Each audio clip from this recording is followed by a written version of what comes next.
एक गांव में एक बहुत आलसी आदमी था।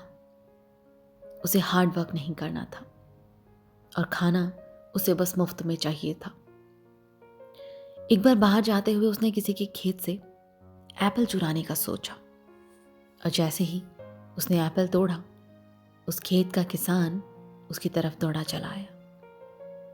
आलसी आदमी डर गया और भाग गया। वो जाकर जंगल में छुप गया। जंगल में उसने एक ओल्ड वुल्फ देखा जिसके सिर्फ 2 पैर थे। आदमी सोचने लगा, ये वुल्फ सिर्फ 2 पैरों पे कैसे सरवाइव करता है। ना तो वो वुल्फ भाग सकता था, ना अपने के लिए खाने का इंतजाम कर सकता था, और फिर आसपास दूसरे जानवर भी थे जो उसे मार सकते थे।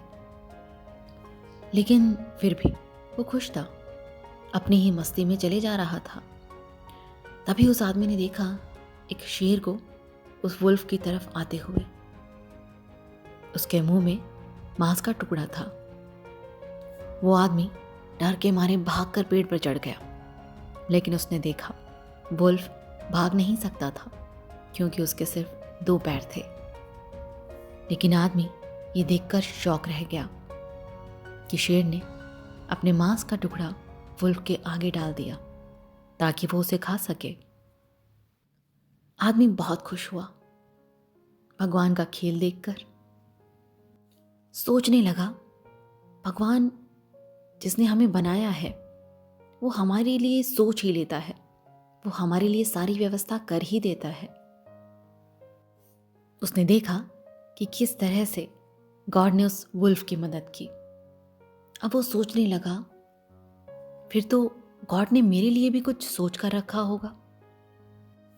तो वो भगवान के भरोसे एक शांत सी जगह पर जाकर बैठ गया और वेट करने लगा कि कोई आएगा उसके लिए खाना लेकर। उसने वेट किया, बहुत वेट किया, लगभग 2 दिन बिना खाने के। और जब उससे भूखा नहीं रहा गया, वो चल पड़ा। जब वो जंगल से गुजर रहा था, उसे रास्ते में एक साधु मिले।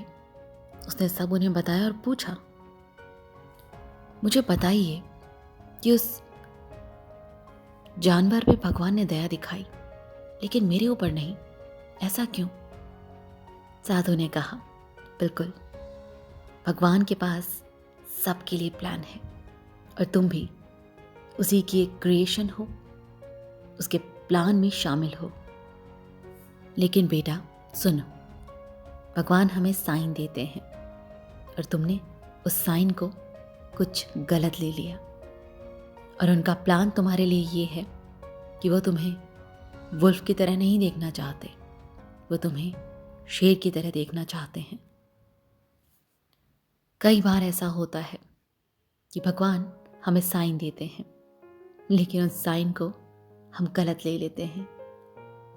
लेकिन निराश मत हो, एक बार, बस एक बार अपनी लाइफ के बारे में सोच कर देखो कि ईश्वर ने कहाँ, कब और कैसे आपको साइन दिए और आपने उन्हें गलत पढ़ लिया।